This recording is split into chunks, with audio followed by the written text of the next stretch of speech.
You're watching the Jay Kaminski YouTube channel. So before we get into this, I want to explain a little bit as to what this is. This is a intensity shot cycle sequence that I was using in discussion before a group of people for an archery seminar or a clinic. You can find some more information about that at the end of the video, but for now, let's get into it. Basic graph, all right? So on this bar, on this side, we have intensity, okay? This is 1 to 10, 5, and 2, okay?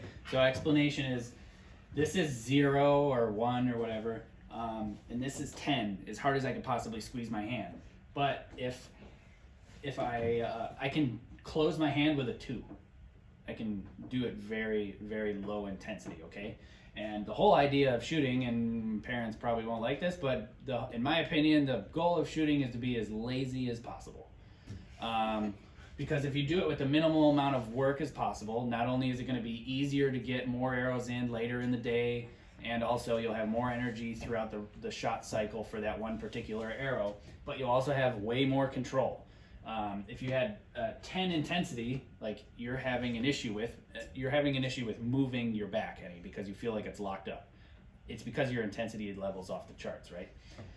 And I'll show you an example really quick. But so even if I did a 10 intensity, if I held this as hard as I could for a few more seconds, actually I'm starting to lose blood flow in my hand now, and I'm starting to lose feeling. So if I'm losing feeling in my hand, I'm not going to be able to tell what it's doing if I want it to do a very particular thing. And with archery, tiny little differences make a huge impact on the target, okay? So what I see you doing, if I were to break this down, and I'm going to very quickly simplify this.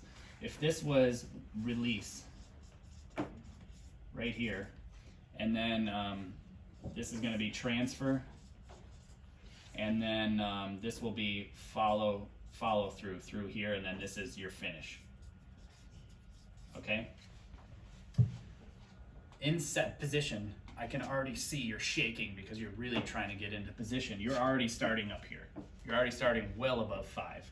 So as you pull back and you get through transfer, not only do I not see a very big mental step to try to calm down, or a physical step in transfer to actually lower your intensity, but it continues on this path moving up closer and closer to 10. You get to release, and then because you're so exhausted, you do this. You come down off of release. So there's this huge disturbance because you can't control your intensity, right? You luckily have the perception of the shot ends here, because I can see that. However, most typical Americans will also end the shot here when the release ends, and that's why this happens, mostly because of perception. This is happening to you because you're so high on the intensity scale you can't move anymore, and it's just like, and you give up on the shot, right? So the proper way to do it is to be as lazy as possible. So you're going to start at a 2, and yes, it is hard work as you start to pull your bow back as you go through set up, loading, anchor, but when you get to transfer, you're still trying to be below 5 intensity wise. So you hit transfer, and you take not only the physical step of engaging more in your back, relaxing your arms a little bit, but also take a mental step to actually calm yourself down. And then you switch to thinking about expansion, release, and follow through, because these are the important parts of the shot, okay? So once you get to transfer, you should actually calm yourself down and drop your intensity level down. And then as you're expanding, and adding that tension and direction like we talked about, your release happens, but nothing changes with your intensity, your tension, and the direction all the way through finish. Okay, so that line should continue to go straight. Obviously it didn't because I can't draw it right here, but there is no disturbance on release there, all right? So you can't move anymore because your intensity is off the chart. But I wanted to take the opportunity to explain to you guys intensity graph roughly really quick through this section. So does that make sense too? Another way to explain to you guys about when does the shot end? It ends when it finishes, not when you let go of the string. Also, it'd be the same as follow through.